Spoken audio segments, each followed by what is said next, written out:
Hello students, देखिए अपना chapter चल रहा था फंक्शन में अपन ने लास्ट लेक्चर में बात करी थी फंक्शन की डेफिनेशन की। कोई रिलेशन कब फंक्शन बन सकता है उस पर अपन ने कुछ एक क्वेश्चन भी देखे थे। उसके बाद में अपन ने डोमेन, कोडोमेन और रेंज की बातें करी थी। उससे अपन ने डोमेन पे कुछ एक टाइप के क्वेश्चन करे थे कि किसी फंक्शन को अपन कब कब डिफाइन कर सकते हैं, कैसे कैसे डिफाइन कर सकते हैं। उससे अपन ने उनका डोमेन फाइंड करा था। लास्ट लेक्चर में अपन ने बोला था कि अपन आगे बात करेंगे रेंज की। तो देखो स्टार्ट करते हैं अपन रेंज के बारे में कि रेंज अपन किसी फंक्शन की कैसे फाइंड कर सकते हैं। रेंज का मतलब ये हो जाएगा कि y का क्या क्या पॉसिबल वैल्यू हो सकता है। तो देखो find the range of the following function. First अपना y equal to 3 minus cos of x. देखो ट्रिग्नोमेट्री फंक्शन जो है उसके बारे में अपन आगे डिस्कस करेंगे जब टाइप ऑफ फंक्शन पढ़ेंगे। लेकिन अभी यहाँ पे थोड़ा सा ये ध्यान में रख लो कि जो साइन एक्स का वैल्यू होता है यानी कि साइन थीटा जो होता है वो होता है -1 to 1, क्लोज इंटरवल -1 to 1। और जो कोस थीटा का जो वैल्यू होता है वो भी -1 to 1 के बीच में लाई करता है। यानी कि साइन एक्स का अगर मैं रेंज की बात करूं तो -1 to 1 होता है और कोस एक्स का रेंज भी कितना होता है -1 to 1। दोनों का मिनिमम वैल्यू -1 होता है और मैक्सिमम वैल्यू 1 होता है। यानी कि इस इंटरवल से बाहर कोई भी वैल्यू नहीं जाएगा इनका। तो इसी को ध्यान में रखते हुए देखो यहाँ पे y equal to 3 minus cos x दे रखा है अपन को। कोस एक्स के बारे में अगर मैं बात करना चाहूँ तो देखो अपन ने अभी भी बोला कि कोस एक्स जो होगा वो बिलोंग करेगा हमेशा close interval -1 to 1। Cos x का जो वैल्यू होता है वो -1 to 1 होगा। अब देखो यहाँ पे ये 3 तो हमेशा क्या रहेगा, कांस्टेंट रहेगा, इससे तो कुछ चेंज होगा नहीं। अगर चेंज होगा तो इससे चेंज होगा। तो देखो जब मैं यहाँ पे -1 पुट करता हूँ तो ये y equal to 3 minus of -1, जब मैं इसका मिनिमम वैल्यू पुट करूँगा तो ये 4 बन जाएगा। और जब मैं इसका मैक्सिमम वैल्यू 1 पुट करूँगा तो ये बन जाएगा 2। यहाँ से सीधा सीधा पता चल रहा है अपन को कि देखो इसमें से कुछ माइनस हो रहा है तो किसी में से अगर मिनिमम माइनस करूँगा मैं तो वो उसका मैक्सिमम वैल्यू होगा और मैक्सिमम माइनस करूँगा तो वो उसका मिनिमम वैल्यू होगा। यानी कि इसका वैल्यू कहाँ से कहाँ तक जाएगा, 2 से 4 तक जाएगा।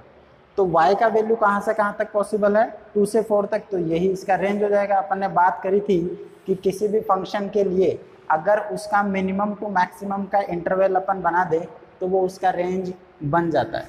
तो यहाँ पे इसका जो रेंज बनेगा मैं ऐसा बोल देता हूँ y जो बिलोंग करेगा वो 2 से 4 के बीच में बिलोंग करेगा। या मैं रेंज की बात करूँ कि रेंज ऑफ फंक्शन जो होगा वो होगा अपने पास 2 to 4। ठीक है। यहाँ पे देखो y equal to sine of 3x² plus 1 दे रखा है। y equal to sine of 3x² plus 1। अपन ने बोला अभी कि साइन का जो वैल्यू होगा वो -1 to 1 के बीच में होगा। अब देखो अंदर x का कोई भी अगर रियल वैल्यू भी पुट करेंगे अपन तो ये कोई ना कोई रियल नंबर बनेगा और साइन के अंदर जो भी रियल नंबर बनेगा उसका जो वैल्यू आएगा वो हमेशा -1 to 1 के बीच में ही लाई करेगा। तो यहाँ से तो सीधा सीधा ही पता चल रहा है कि जो y बिलोंग करेगा वो -1 to 1 होगा। यानी कि इस फंक्शन का जो रेंज होगा वो -1 to 1 चला जाएगा। जैसे जैसे अपन आगे फंक्शन पढ़ते जाएंगे वैसे वैसे और समझ में आता जाएगा। ये जब अपन ट्रिग्नोमेट्री पढ़ेंगे ना तब और अच्छे से समझ में आएगा। या ट्रिग्नोमेट्री फंक्शन के बारे में डिस्कस करेंगे तो ठीक है। अभी यहाँ पे साइन और कोस के लिए इतना पता रखो कि हाँ इनका जो रेंज होता है वो -1 to 1 होता है। बात करते हैं अपन नेक्स्ट। y इक्वल टू अपन को दे रखा है x² प्लस 3। अब देखो अगर इस टाइप में दे रखा है तो रेंज निकालने का एक और तरीका क्या है। एक तरीका ये है कि देखो यहाँ पे y का वैल्यू जो है वो दे रखा है इन टर्म्स ऑफ x। तो मैं क्या कर लूँ, x का वैल्यू निकाल लूँ इन टर्म्स ऑफ y। एक तरीका ये है। तो अगर मैं x निकालूंगा तो यहाँ से x² equal to y minus 3 बनेगा और x का जो वैल्यू होगा √y माइनस 3। अब अगर इस चीज़ को मैं डिफाइन करना चाहूँ तो इस चीज़ को डिफाइन करने के लिए अपन बोल चुके हैं कि डिनोमिनेटर में 0 नहीं होना चाहिए, कोई कहानी इन्फिनिटी नहीं बननी चाहिए और रूट के अंदर नेगेटिव नहीं आना चाहिए। मतलब रूट के अंदर क्या आना चाहिए, हमेशा ग्रेटर देन इक्वल टू 0।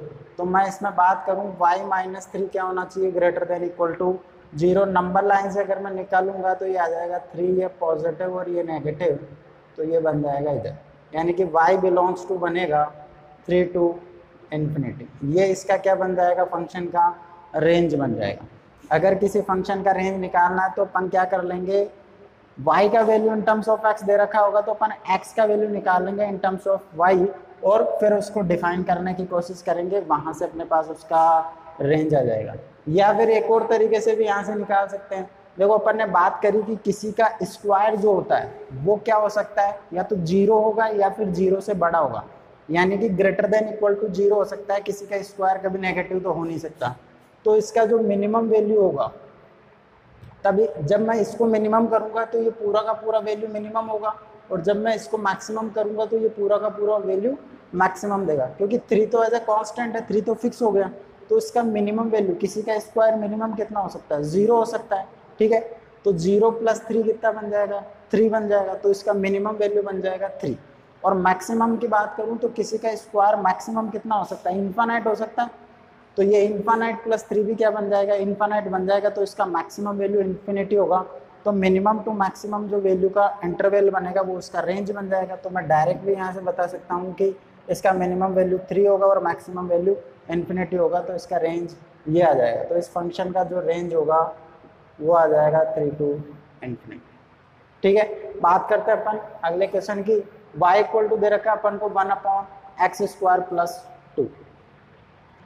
अगर मैं फिर वैसे ही करना चाहूँ इसके अंदर कि इसको मैं x की वैल्यू निकाल लूँ इन टर्म्स ऑफ y, या अपने पास यहाँ पे डिनोमिनेटर आ रहा है, और डिनोमिनेटर में अपन क्या चेक करते हैं कि डिनोमिनेटर 0 नहीं होना चाहिए। तो डिनोमिनेटर देखो यहाँ पे 0 हो सकता है क्या, ये कभी भी 0 नहीं हो सकता क्योंकि ये +2 है, और ये कभी -2 हो नहीं सकता। 0 तभी बनेगा जब ये -2 होगा, और ये किसी रियल नंबर के लिए नेगेटिव हो नहीं सकता। तो ये कभी 0 बनेगा ही नहीं। इसका मतलब भाई इसका मिनिमम वैल्यू भी अगर मैं देखूंगा तो कितना बनेगा, ये 0 बनेगा। तो अगर इसके डोमेन की बात करूं मैं, तो डोमेन तो देखो पूरा का पूरा रियल नंबर बन जाएगा इसके अंदर, क्योंकि x का वैल्यू कुछ भी पुट करो ये हमेशा एक फाइनाइट वैल्यू देगा। अपन को क्या करना है, देखो इसका मैं वैल्यू निकाल लेता हूँ ऐसे, x² y प्लस, और ये बन जाएगा 2y = 1। अपन को क्या निकाल लेना है, x की वैल्यू निकाल लेनी है इन टर्म्स ऑफ y। तो ये x² y इधर बन जाएगा 1 - 2y, और यहाँ से x² आ जाएगा 1 - 2y/y। या x के बारे में मैं बोलना चाहूँ तो ये 1 - 2y/y बन जाएगा, इसका अंडर रूट। अब देखो ये अंडर रूट आ गया इधर। x क्या है, एक रियल नंबर, पूरा का पूरा रियल नंबर हो सकता है, यहाँ पे कोई दिक्कत नहीं है। तो इसको डिफाइन करने के लिए ये भी क्या होगा, एक डेफिनेट वैल्यू देना चाहिए। और ये डेफिनेट वैल्यू कब देगा अंडर रूट, जब अंडर रूट के अंदर की कहानी ग्रेटर देन इक्वल टू 0 हो। इसका मतलब ये बनेगा 1 - 2y/y greater than equal to 0। अब देखो ऊपर फैक्टर तो बन रहा है, लेकिन इसका जो कोफिशिएंट है y का वो -2 है, इसको पॉजिटिव बनाना है मेरे को। तो नेगेटिव से मैं दोनों तरफ मल्टीप्लाई करूंगा तो 2y - 1/y, और ये इनइक्वालिटी का साइन चेंज होकर लेस देन इक्वल टू 0 बन जाएगा।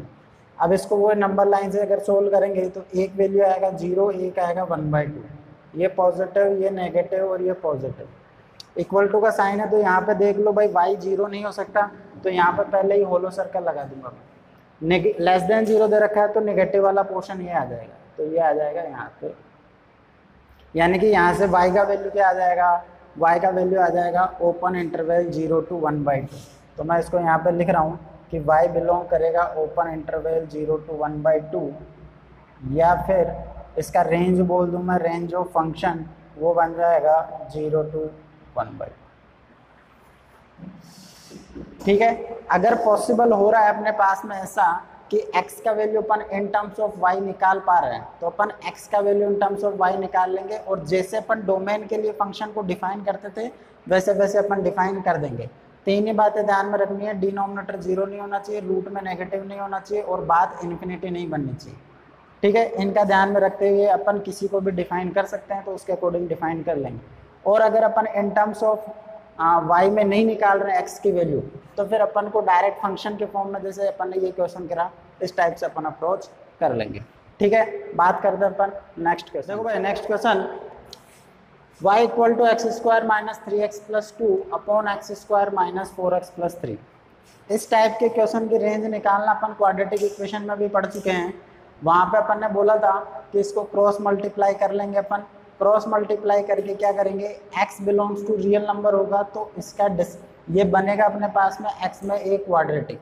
x में अगर ये क्वाड्रेटिक बन रहा है इसका मतलब ये हो जाएगा कि इसका जो डिस्क्रिमिनेंट बनेगा वो ग्रेटर देन इक्वल टू 0 होगा। तो एक तरीका तो अपन उससे कर लेंगे, इसको क्रॉस मल्टीप्लाई करेंगे, इसका discriminant greater than equal to 0 करेंगे और y में एक इनइक्वालिटी बनेगा, उसको जब अपन रिजोल्व करेंगे तो y का कुछ ना कुछ वैल्यू अपने पास आ जाएगा। एक और तरीके से अपन कर सकते हैं इसको फैक्टर करके, हालांकि एक बेटर तरीका तो वही है क्योंकि जो मैं अभी वाला तरीका बता रहा हूँ वो पर्टिकुलर क्वेश्चन के लिए होगा। देखो कैसे, दूसरे वाला तरीके से मैं एक बार इसका फैक्टर कर लेता हूँ। फैक्टर करेंगे तो ये बनेगा x माइनस 2 x माइनस 1 और नीचे बन जाएगा x माइनस 3 x माइनस 1।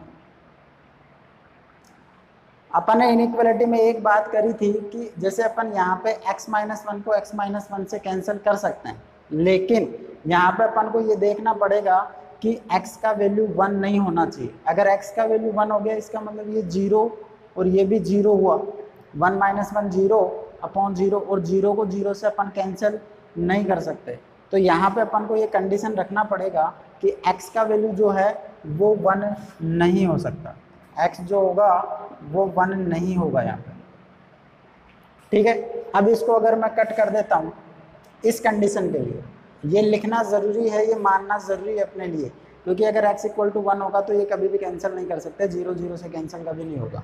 बच गया अपने पास में यहाँ से y equal to x minus 2 upon x minus 3। इसको अगर मैं क्रॉस मल्टीप्लाई करके x का value in terms of y निकाल लेता हूँ तो इसको मल्टीप्लाई करेंगे तो ये बनेगा xy minus 3y equal to x minus 2। इसको मैं इधर ले आता हूँ तो xy माइनस एक्स और ये बन जाएगा 3y माइनस 2। x का वैल्यू यहाँ से आ जाएगा, देखो x अगर मैं कॉमन ले लेता हूँ तो ये बन जाएगा y माइनस 1 और ये 3y माइनस 2, ऐसा कुछ बनेगा। अब देखो अगर x का वैल्यू मैं निकालना चाह रहा हूँ यहाँ पे तो x का वैल्यू आ जाएगा 3y minus 2 upon y minus 1। पहली बात तो ये है कि मैं x का वैल्यू 1 पुट नहीं कर सकता, तो पहले मैं इसका 1 वैल्यू पुट करके देख लेता हूँ y का वैल्यू क्या आ रहा है, वो मैं इसमें से हटा दूंगा, वो वैल्यू अपन को हटाना पड़ेगा। या पहले मैं इसको रिजोल्व कर लेता हूँ भाई, इसको अपन को क्या करना पड़ेगा, इसको डिफाइन करना पड़ेगा। तो इसको डिफाइन करने के लिए क्या चाहिए अपने पास कि डिनोमिनेटर 0 नहीं होना चाहिए। डिनोमिनेटर 0 नहीं होना चाहिए मतलब यहाँ से पता चला कि y का वैल्यू 1 नहीं हो सकता। अगर मैं सपोज करो सिर्फ अपन को ये दे रखा है और इसको डिफाइन करना है, अगर x एक रियल नंबर दे रखा है पूरा का पूरा, तो मैं क्या करूँगा, इसका रेंज निकालने के लिए ये बन जाएगा r माइनस 1, सिर्फ इसका वैल्यू 1 नहीं हो सकता। ठीक है, लेकिन यहाँ पे एक और कंडीशन है कि x का वैल्यू भी 1 नहीं हो सकता, तो इसका वैल्यू मैं 1 पुट करूँगा तो ये 3y माइनस 2 y माइनस 1, इसको क्रॉस मल्टीप्लाई करेंगे तो ये बनेगा 3y माइनस 2। सिंप्लीफाई करूँगा इसको इधर लेके आऊँगा तो ये बनेगा 2y। ठीक है, और ये बन जाएगा इधर से 1, तो यहाँ से y का वैल्यू आएगा 1/2। तो देखो ये 1 नहीं हो सकता, अपन ने 1 लिया है, 1 इसलिए लिया है ताकि मेरे को पता चले कि 1 पे इसका y का वैल्यू क्या आएगा। अगर 1 पॉसिबल नहीं है तो ऑब्वियस बात है कि y का वैल्यू 1/2 भी पॉसिबल नहीं है। अब देखो यहाँ पे y का वैल्यू ना तो 1/2 पॉसिबल है और ना ही 1 पॉसिबल है, तो y का वैल्यू कहाँ से कहाँ तक बिलोंग करेगा, y बिलोंग कर जाएगा r में से मैं माइनस कर देता हूँ क्या, 2 वैल्यू, कौन कौन सी, उसको मैं सेट फॉर्म में लिखना पड़ेगा, इंटरवल तो है नहीं, एग्जैक्ट 2 वैल्यू है तो 2 वैल्यू को मैं सेट फॉर्म में लिख दूंगा। एक तो y का वैल्यू 1 नहीं हो सकता और एक 1/2 नहीं हो सकता, तो ये इसका भैया रेंज बन जाएगा। ठीक है, बात समझ में आ रही है। तो भैया y दे रखा अपन को sin square x minus 2 sin x plus 4। इस टाइप के क्वेश्चन को अपन कैसे अटेम्प्ट करेंगे भाई, देखो ये साइन में एक क्वाड्रेटिक बन रही है तो इसको किसी के स्क्वायर में मैं कन्वर्ट कर देता हूँ। देखो ये स्क्वायर कैसे हो सकता है, अगर मैं इसको ऐसा लिख लूँ sin square x minus 2 sin x, और इस जो 4 है इसको मैं 1 + 3 लिख रहा हूँ, ये 1 और ये 3। अब देखो ये क्या बन रहा है, ये अगर मैं इसको थोड़ा सा ऐसा लिख लेता हूँ 1 + sin square x minus 2 sin x plus 3। अगर नहीं भी बन रहा हो तो अपन 10th क्लास में पढ़ चुके हैं कंप्लीटिंग स्क्वायर से अपन कैसे इसको परफेक्ट स्क्वायर बनाते हैं। ठीक है, उस तरीके से अपन कर लेंगे। तो देखो यहाँ पे क्या बन रहा है, A square plus B square minus 2ab बन रहा है। तो ये a माइनस बी का स्क्वायर बन रहा है, मतलब इसको मैं लिख दूंगा 1 माइनस साइन एक्स का होल स्क्वायर एंड प्लस 3। ये अपने पास में बन गया ये रिलेशन। ठीक, अब देखो 3 तो यहाँ पर एज ए कॉन्स्टेंट है, इससे तो वेरी करेगा नहीं, वैल्यू वेरी करेगा यहाँ से साइन एक्स से। अब देखो साइन एक्स का अपन को वैल्यू पता है क्या, कि -1 to 1 के बीच में लाई करता है। तो मैं साइन एक्स जब यहाँ पे -1 पुट करूँगा, जब साइन एक्स -1 होगा तो y क्या बन जाएगा भाई, 1 माइनस ऑफ -1 2 बनेगा, और 2 का स्क्वायर 4 प्लस 3 बन जाएगा ये 7। और जब साइन एक्स का वैल्यू क्या हो सकता है, 1 होगा, तो y कितना बन जाएगा, ये 1 माइनस 1 0, 0 का स्क्वायर 0, तो ये 0 प्लस 3 बन जाएगा 3। तो इसका जो मिनिमम वैल्यू होगा इस एक्सप्रेशन का वो तो होगा 3, और मैक्सिमम वैल्यू हो जाएगा 7। तो इसका जो रेंज बनेगा वो रेंज बन जाएगा क्लोज इंटरवल 3 to 7। ठीक है भाई, बात समझ में आ रही है। बात करते हैं अपन नेक्स्ट क्वेश्चन की। y दे रखा है देखो x minus 1 upon x plus 2। अगर इसके डोमेन की बात करें तो डोमेन में तो क्या हो जाएगा, ये 0 नहीं हो सकता। ये 0 कहाँ पे हो रहा है, -2 पे 0 हो रहा है भाई, इसको 0 करके देख लो ना। ठीक है, तो इसका डोमेन क्या बन जाएगा, पूरा का पूरा रियल नंबर पॉसिबल है, लेकिन -2 नहीं होगा, तो मैं इसको लिख दूंगा r-2। ये इसका डोमेन हो जाएगा -2। रेंज निकालनी है तो वही तरीका जैसे अपन ने ये इसमें करा था, इसको क्रॉस मल्टीप्लाई करेंगे, x का value in terms of y निकाल लेंगे और उस एक्सप्रेशन को डिफाइन कर देंगे। क्रॉस मल्टीप्लाई करेंगे तो ये बनेगा xy plus 2y equal to x minus 1। X का वैल्यू निकालना चाह रहा हूँ तो मैं इधर ले आता हूँ इसको, और ये बन जाएगा -2y माइनस 1। अब देखो y माइनस 1 बन जाएगा, माइनस कॉमन ले लिया तो ये बनेगा 2y प्लस 1। तो यहाँ से x का वैल्यू आ जाएगा minus of 2y plus 1 divided by y minus 1। अब देखो x को अगर मेरे को डिफाइन करना है, इसका मतलब ये राइट साइड इसका डिफाइन होना चाहिए। राइट साइड डिफाइन होने के लिए देखो इसमें डिनोमिनेटर बन रहा है, तो डिनोमिनेटर 0 नहीं होना चाहिए, नहीं होना चाहिए मतलब y का वैल्यू 1 नहीं हो सकता। तो इसका जो रेंज होगा वो पूरा का पूरा रियल नंबर होगा, लेकिन 1 पॉसिबल नहीं है क्योंकि उससे उसका डिनोमिनेटर 0 बन रहा है। इसका मतलब r में से मैं क्या कर दूँ, 1 को माइनस कर दूँ, तो ये इस फंक्शन का रेंज बन जाएगा। ठीक है, बात करते हैं अपन नेक्स्ट क्वेश्चन। देखो भाई अगला क्वेश्चन अपना y equal to x square minus x plus 1 divided by x square plus x plus 1। फिर वही बात है कि ये किस टाइप का फॉर्म है अपने पास, रेशनल इनइक्वालिटी में जो अपन करते थे। देखो इसके अंदर ये क्वाड्रेटिक अपॉन क्वाड्रेटिक बन रहा है, तो तरीका क्या है। अब देखो इसके अंदर फैक्टर नहीं बन रहा, तो जो पिछले वाला तरीका था उससे अपन नहीं कर पाएंगे। मैंने बोला था कि वो अगर फैक्टर होगा मतलब स्पेशल टाइप के क्वेश्चन के लिए होगा, अगर उसमें फैक्टर पॉसिबल है तो अपन उस तरीके से कर सकते हैं, और नहीं है तो अपन इसको क्रॉस मल्टीप्लाई करके ही करेंगे। जो ये वाला तरीका है क्रॉस मल्टीप्लाई करके, ये तो किसी भी टाइप के क्वेश्चन में लगा सकते हो आप, भले कांस्टेंट अपॉन क्वाड्रेटिक हो, फैक्टर हो रहे कि नहीं हो रहे, ये तो हमेशा लागू होगा इसके अंदर।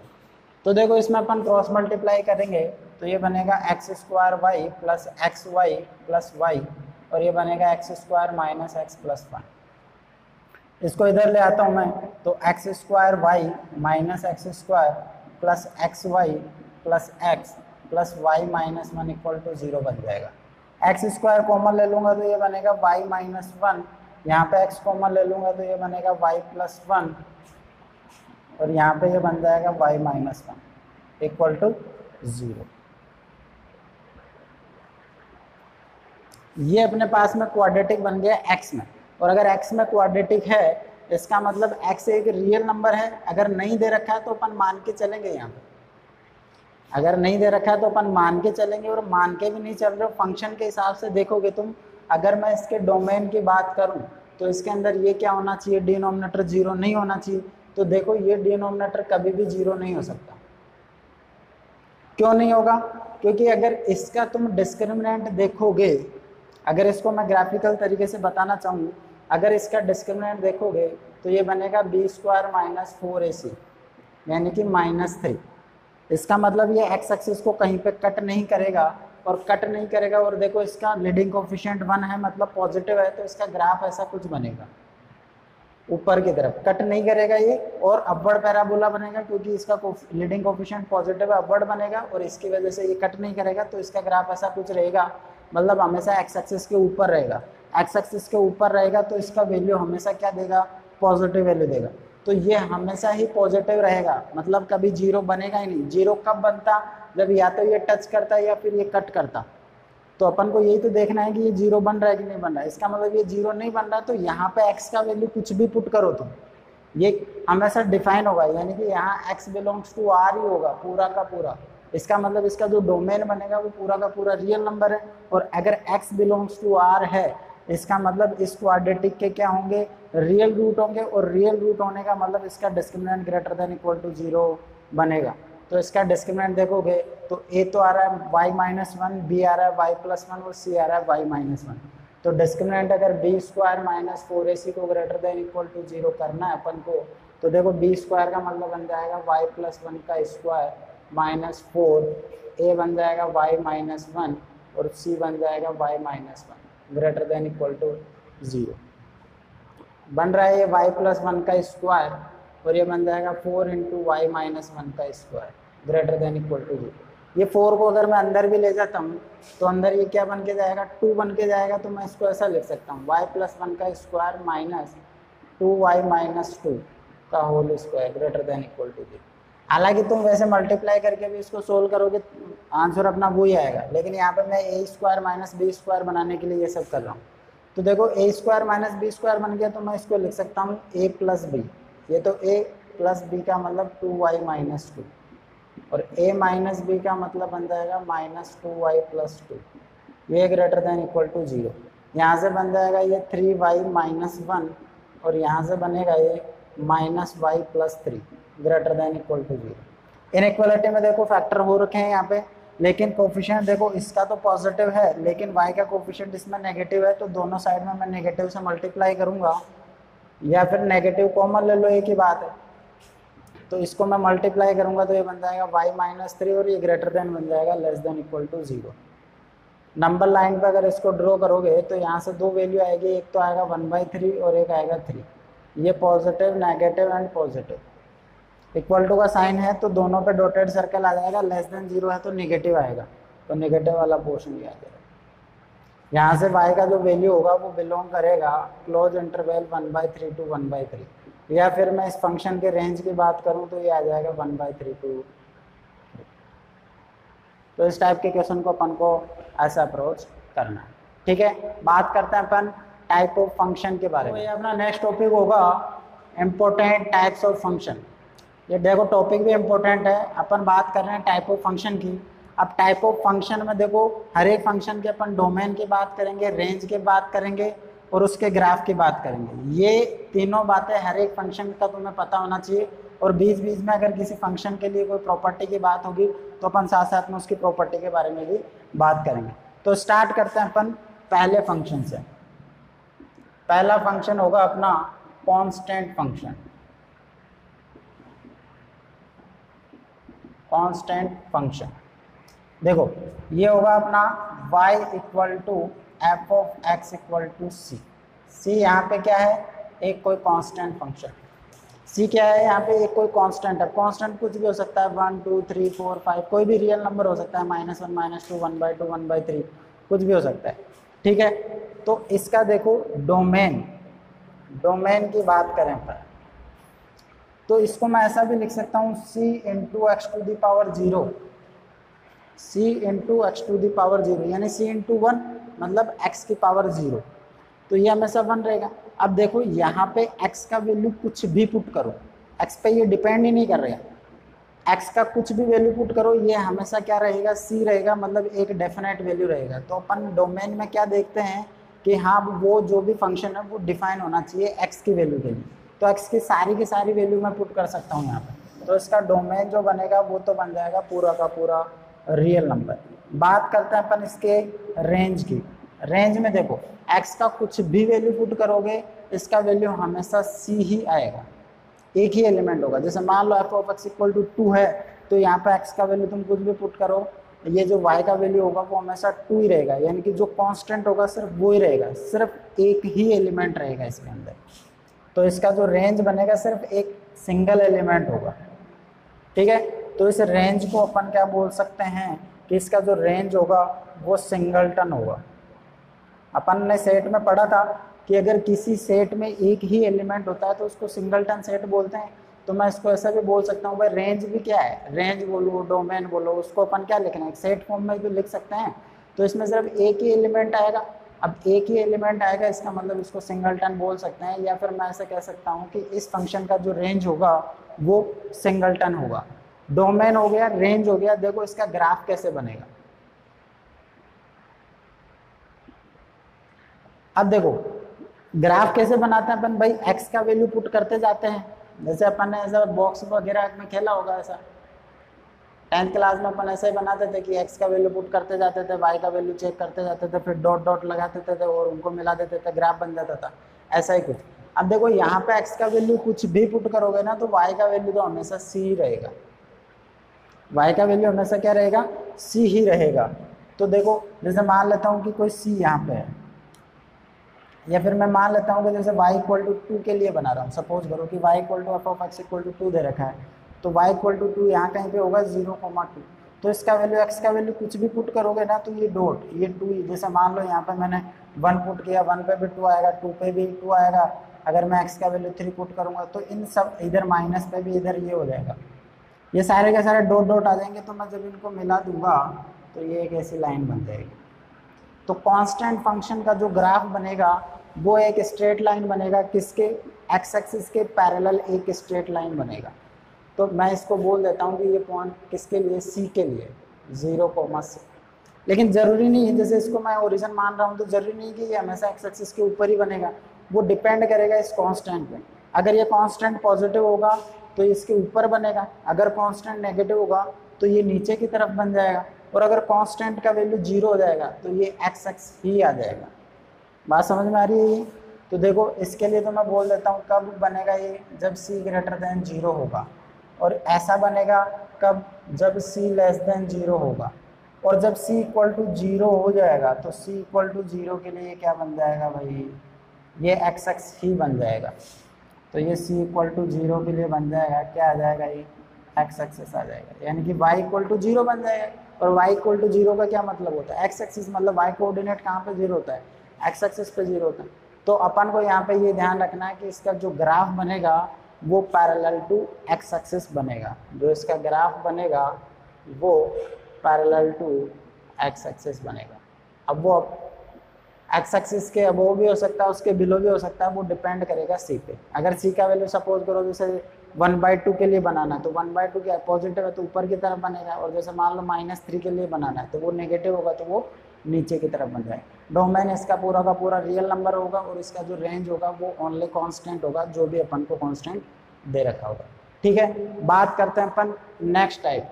नेक्स्ट टाइप है अपना आइडेंटिटी फंक्शन।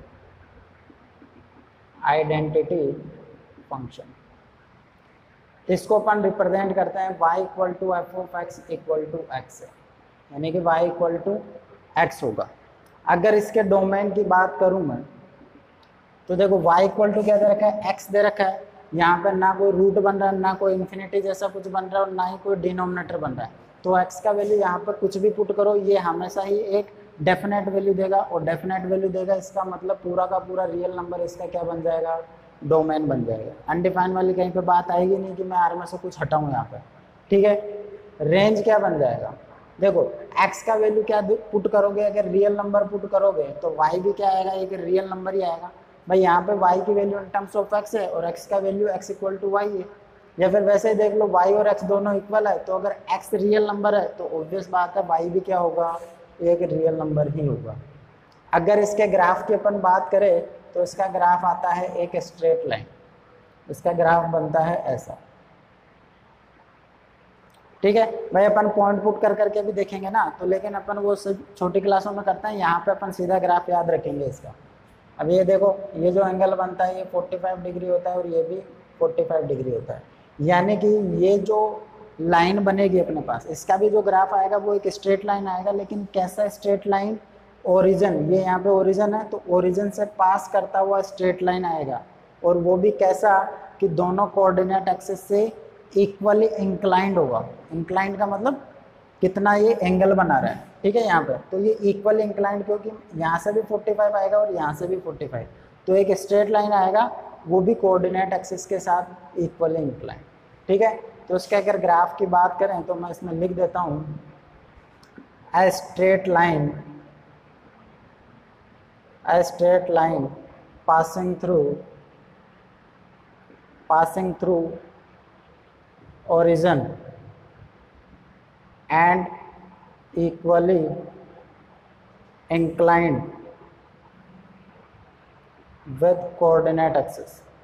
कोऑर्डिनेट एक्सिस का मतलब एक्स एक्सिस और वाई एक्सिस दोनों के साथ में ये इक्वली इंक्लाइंड होगा, और इसका ग्राफ ऐसा आ जाएगा, डोमेन पूरा का पूरा रियल नंबर और रेंज भी क्या हो जाएगा, रियल नंबर। इसको बोलेंगे अपन आइडेंटिटी फंक्शन, ठीक है। बात करते हैं अपन नेक्स्ट टाइप है भैया अपना पोलिनोमियल फंक्शन। देखो पोलिनोमियल के बारे में जब अपन ने क्वाड्रेटिक स्टार्ट किया था तो उसके बारे में अपन ने डिस्कस किया था स्टार्टिंग में, पोलिनोमियल के बारे में मैंने बताया था।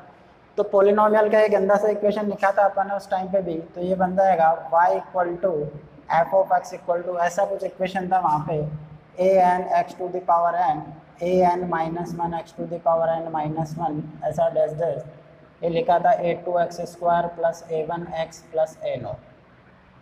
तो जो पोलिनोमियल फंक्शन होगा वो इस टाइप का रहा होगा। यहाँ पे अपन ने बोला था कि जो एन होगा वो बिलोंग करेगा होल नंबर से, एन जो होगा वो होल नंबर से बिलोंग करेगा, और जो यहाँ पे A naught, A one, A two dash dash dash A N, ये क्या थे भाई, ये रियल नंबर थे या कोई कांस्टेंट बोल सकता हूँ मैं, रियल नंबर या फिर कांस्टेंट्स बोल सकते हैं, और पोलिनोमियल को ऐसे रिप्रेजेंट करेंगे। अब अपन ने इसमें बोला था कि जो ये एन होता है, जो हाईएस्ट डिग्री होता है, यानी कि एन का जो मैक्सिमम वैल्यू होता है वो उसके डिग्री को डिफाइन करता है। तो यहाँ पे एन को मैं ऐसा भी बोल सकता हूँ कि ये किसको बता रहा है, डिग्री ऑफ पोलिनोमियल को बता रहा है, डिग्री ऑफ पोलिनोमियल को बताएगा। और अपन ने बोला था कि जो हाईएस्ट डिग्री का जो कोफिशिएंट रहा होगा उसको अपन लीडिंग कोफिशिएंट बोलते हैं। तो यहाँ पे ए एन जो है वो कौन होगा, लीडिंग कोफिशिएंट होगा, और लीडिंग कोफिशिएंट की वैल्यू यहाँ पे 0 नहीं हो सकती, ऐसा मैं बोल सकता हूँ। अगर इसका डिग्री एन है तो ए एन का वैल्यू 0 नहीं हो सकता। अब देखो एन का वैल्यू क्या हो सकता है, ओड डिग्री भी हो सकता है और इवन डिग्री भी हो सकता है। तो अगर मैं बोलूँ कि अगर एन अपने पास में क्या है, ओड है, तो मैं इसको बोलूँगा ओड डिग्री पोलिनोमियल। कोई बड़ी बात नहीं है, लेकिन बोलने के लिए बोल रहा हूँ। और अगर एन इवन होगा तो इसको बोलेंगे अपन इवन डिग्री पोलिनोमियल, क्योंकि भैया ये एक फंक्शन के बारे में बात कर रहे हैं अपन, तो फंक्शन में क्या होगा, इसका डोमेन भी होगा, कुछ रेंज भी होगा। तो इसका डोमेन तो क्या होता है भाई, पूरा का पूरा रियल नंबर होता है। किसी भी पोलिनोमियल का जो डोमेन होता है वो पूरा का पूरा रियल नंबर होता है, लेकिन इसका जो रेंज होगा वो इसकी डिग्री पर डिपेंड करता है। अगर इसका डिग्री ओड है तो हमेशा इसका जो रेंज बनेगा वो पूरा का पूरा रियल नंबर बनेगा, लेकिन अगर इसका इवन है तो फिर अपन ये नहीं बोलेंगे कि इसका पूरा का पूरा रियल नंबर रेंज बनेगा। ओड डिग्री में हमेशा अपन बोलेंगे, क्योंकि ओड डिग्री का मतलब हो जाएगा उसमें पॉजिटिव भी आएगा, नेगेटिव भी आएगा, 0 भी पॉसिबल है, तो पूरा का पूरा रियल नंबर आ सकता है। लेकिन इवन डिग्री में अपन नहीं बोल सकते। इवन डिग्री में ऐसा नहीं बोलेंगे कि जैसे मान लो कि हमेशा ही पॉजिटिव आएगा, तो पॉजिटिव तो आएगा लेकिन कहाँ से कहाँ तक आएगा ये अपन नहीं बता सकते। जैसे सपोज करो ओनली एक्स स्क्वायर की बात करूँ तो एक्स स्क्वायर की वैल्यू 0 से इन्फिनिटी होगी यहाँ पे ओपन इंटरवल। अगर एक्स स्क्वायर प्लस 1 की बात करूँ मैं तो यहाँ से ये बन जाएगा 1 to infinity.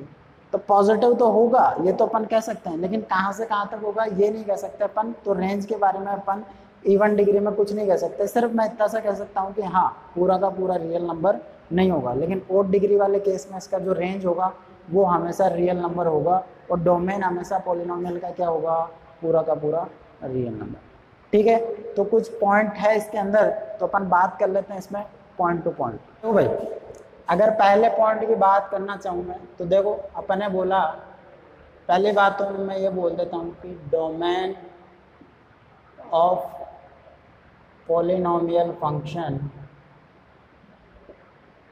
Is always R, R मतलब रियल नंबर। ठीक है, दूसरी बात करते हैं अपन रेंज की। तो range of odd degree polynomial, odd degree polynomial is always R. तीसरी बात करें अपन range of even degree polynomial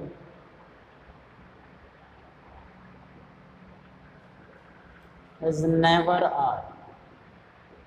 हमेशा नहीं बोलेंगे अपन, हमेशा क्या, कभी पूरा का पूरा रियल नंबर अपन बोल ही नहीं सकते उसके अंदर।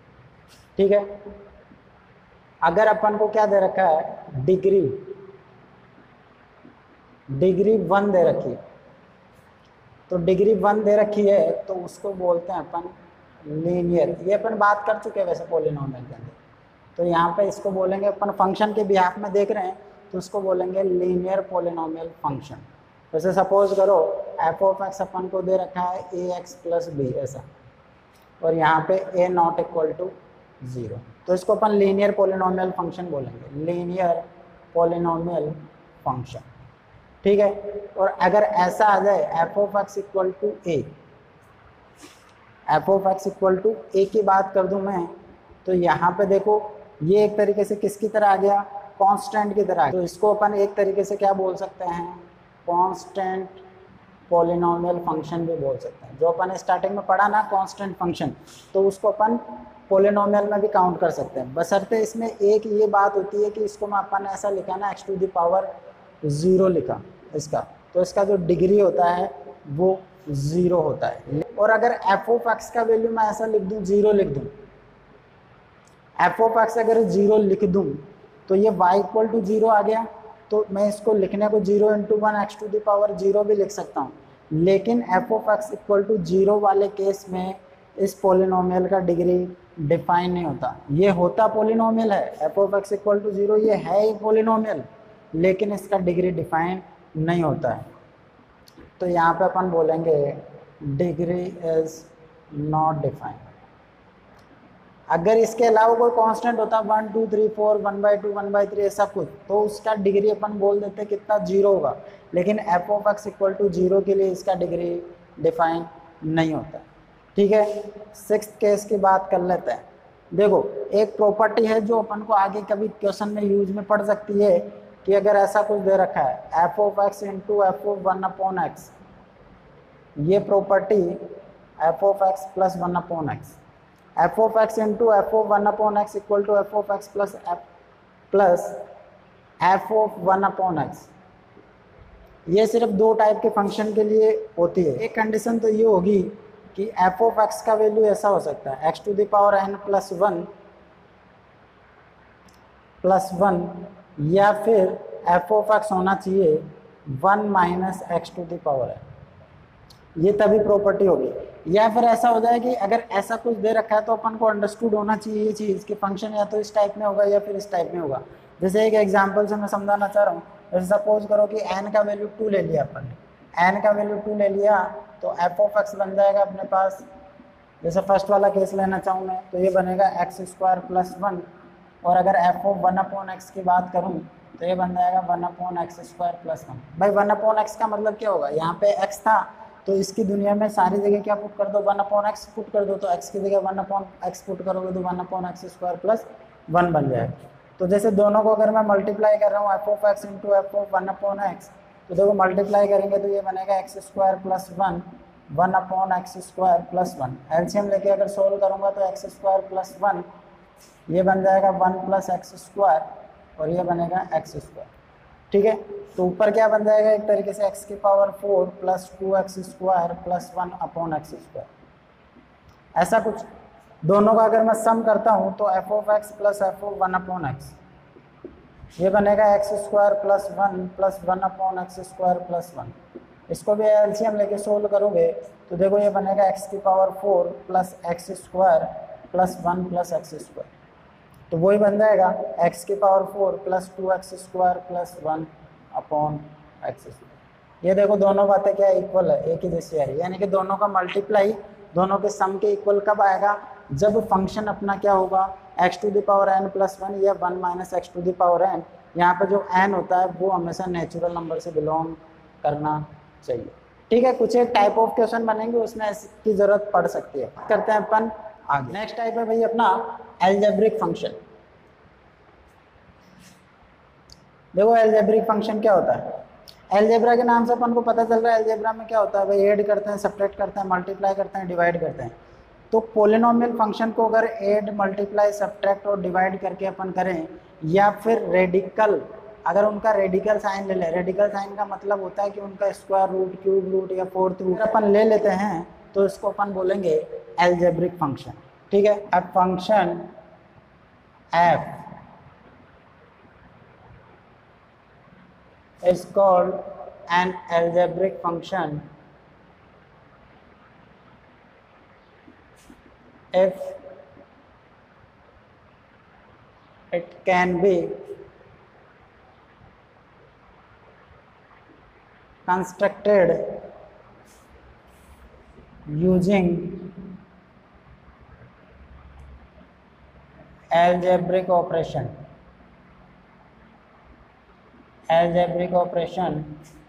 such as addition, subtraction, multiplication,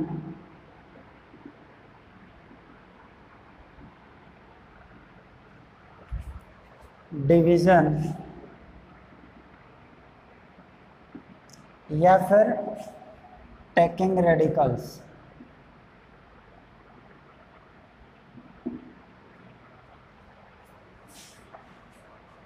within polynomial function, within polynomial function। कहना इनकी बात ही है कि अगर पोलिनोमियल फंक्शन को ऐड, सब्ट्रैक्ट, मल्टीप्लाई, डिवाइड या फिर उन पे रेडिकल साइन लगा दे, तो उससे जो अपने पास फंक्शन बनेगा वो क्या होगा, एल्जेब्रिक फंक्शन होगा। जैसे एग्जाम्पल के तौर पे अगर मैं बोलूँ, अपन को पता है कि 2x + 3 एक लीनियर पोलिनोमियल फंक्शन है, लेकिन अगर इसका मैं स्क्वायर रूट लगा दूँ तो ये एल्जेब्रिक फंक्शन बन जाएगा। या फिर ऐसा कुछ हो, जैसे सपोज करो f(x) इक्वल टू, मान लो अपन ने दे दिया x² - 4 divided by √of 3x + 2 + 4 into cube root of x - 1। तो इस टाइप के जो फंक्शन होंगे वो एल्जेब्रिक फंक्शन होंगे, क्योंकि देखो ये पोलिनोमियल था, इस पर अपन ने रेडिकल लगा दिया, तो इनको अपन मल्टीप्लाई, डिवाइड, सब्ट्रैक्ट ऐसा करके लिखेंगे तो इनको बोलेंगे अपन एल्जेब्रिक फंक्शन। अब देखो कितने भी पोलिनोमियल फंक्शन होंगे उनको अपन एल्जेब्रिक फंक्शन बोल सकते हैं, लेकिन एल्जेब्रिक फंक्शन को पोलिनोमियल बोले ये कोई ज़रूरी नहीं है। तो नोट करके लिख लेते हैं अपन एक कि all polynomial function are algebraic but converse is not true। ठीक है, जितने भी पोलिनोमियल फंक्शन होंगे उनको अपन एल्जेब्रिक फंक्शन बोल सकते हैं। अब देखो कुछ इंपॉर्टेंट जो एल्जेब्रिक फंक्शन है उसके डोमेन, रेंज और ग्राफ की अपन बात करें। अगर बेसिक एल्जेब्रिक फंक्शन की बात करें अपन, बेसिक ये कोई टाइप अलग से नहीं है, एल्जेब्रिक फंक्शन में पढ़ रहे अपन। बेसिक टाइप के अगर एल्जेब्रिक फंक्शन, जैसे पहला अगर मैं ले लूँ y = f(x) इक्वल टू, जैसे सपोज करो x² दे रखा, ठीक है, तो x² का ग्राफ कैसे बनता है भाई, क्वाड्रेटिक टाइप का है ये, इसका जो ग्राफ होगा वो इस टाइप का बनता है, एक क्वाड्रेटिक ही तो है ये। तो इसका जो देखो डोमेन, देखो यहाँ पे x का वैल्यू मैं क्या पुट कर सकता हूँ, x का वैल्यू पूरा का पूरा रियल नंबर पुट कर सकता हूँ, तो ये आ जाएगा अपने पास पूरा का पूरा रियल नंबर। और इसका जो रेंज होगा, देखो किसी का स्क्वायर क्या हो सकता है, मिनिमम 0 हो सकता है और मैक्सिमम क्या हो सकता है, इन्फिनिटी हो सकता है, तो ये 0 से इन्फिनिटी के बीच में जाएगा। या फिर इसको ऐसा भी निकाल सकते हैं अपन कि देखो x² इक्वल टू क्या है, y है, तो x का वैल्यू निकाल लेता हूँ मैं इन टर्म्स ऑफ y।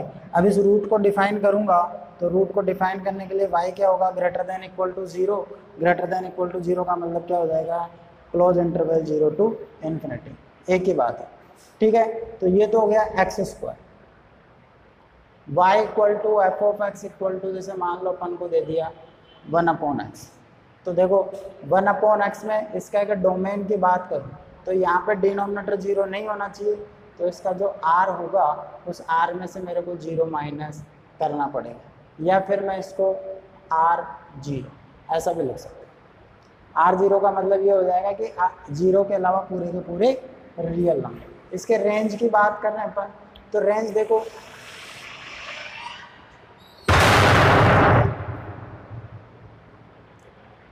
इसके रेंज की बात कर रहे हैं, तो देखो इसमें x का वैल्यू अगर इन टर्म्स ऑफ y निकालूंगा मैं, या फिर यहाँ पे भी देख सकते हैं कि y का वैल्यू देखो 0 कभी नहीं आ सकता।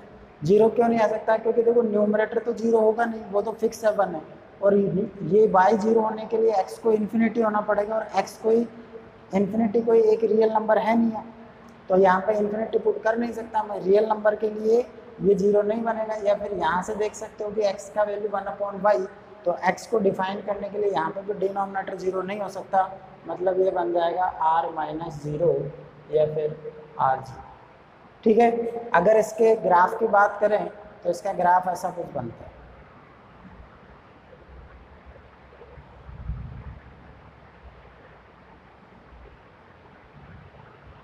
ऐसा कुछ ग्राफ बन गया, डोमेन हो गया, रेंज हो गया, और ये ग्राफ हो गया। 12 जैसे y equal to F of x equal to 1/x² दे दिया। इसमें भी अगर डोमेन की बात करें अपन, तो यहाँ पे भी x का वैल्यू 0 नहीं हो सकता। 0 नहीं हो सकता मतलब r-0, या फिर डोमेन बनेगा r0। रेंज की बात करें तो रेंज में देखो ये 0 नहीं हो सकता, पहली बात तो, क्योंकि ये डिनोमिनेटर में, ठीक है, x का वैल्यू 0 नहीं हो सकता। या हमेशा क्या होगा? पॉजिटिव होगा। इसका जो वैल्यू आएगा, देखो ये तो पॉजिटिव है ऑलरेडी, और ये भी हमेशा क्या बनेगा? पॉजिटिव बनेगा, तो ये ओवरऑल क्या बनेगा? हमेशा पॉजिटिव बनेगा।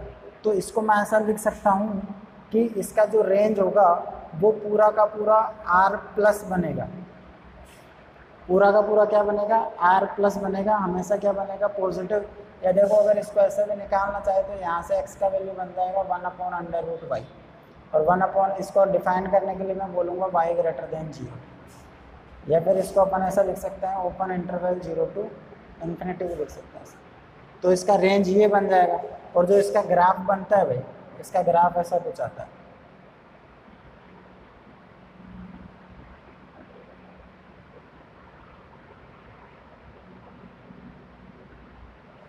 अब देखो ग्राफ ऊपर ऊपर ही बनेगा। क्यों बनेगा ऊपर ऊपर? क्योंकि इसका वैल्यू नेगेटिव तो हो ही नहीं सकता ना, कभी इसका वैल्यू नेगेटिव नहीं होगा।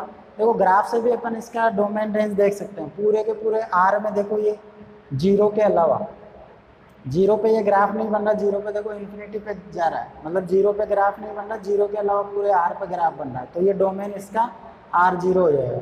और रेंज देखो ये कहाँ पे? ना तो 0 पे बन रहा है और ना ही नेगेटिव पे बन रहा है, यानी कि पॉजिटिव रियल नंबर के लिए बन रहा है, इसलिए इसका रेंज जो हो जाएगा वो r+ हो जाएगा। एक और बात कर लेते हैं, जैसे y equal to F of x equal to x³। Domain की बात करूँ मैं, तो डोमेन देखो x का वैल्यू पूरा का पूरा रियल नंबर हो सकता है। रेंज की बात करें तो ये एक ऑड पॉलिनोमियल की तरह बिहेव कर रहा है, तो इसका रेंज भी क्या होगा? पूरा का पूरा r होगा। इसके फोटो की बात करें, ग्राफ की बात करें, तो इसका ग्राफ ऐसा कुछ बनता है, ऐसा कुछ इसका ग्राफ आता है।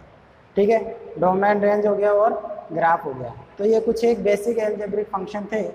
तो देखो आज अपन ने थोड़ा सा रेंज के बारे में डिस्कशन किया है, टाइप ऑफ फंक्शन के बारे में डिस्कस किया है। अभी फंक्शन के टाइप और भी बहुत सारे बाकी हैं, अपन एक एक करके उसको डिस्कस करेंगे। उसमें डोमेन भी देखेंगे, रेंज भी देखेंगे और उसका ग्राफ भी देखेंगे।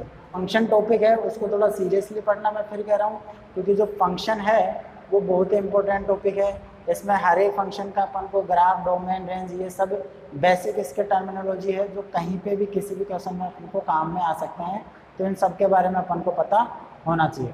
ठीक है, बाकी जो टाइप होंगे ना वो अपन बात करेंगे नेक्स्ट लेक्चर में।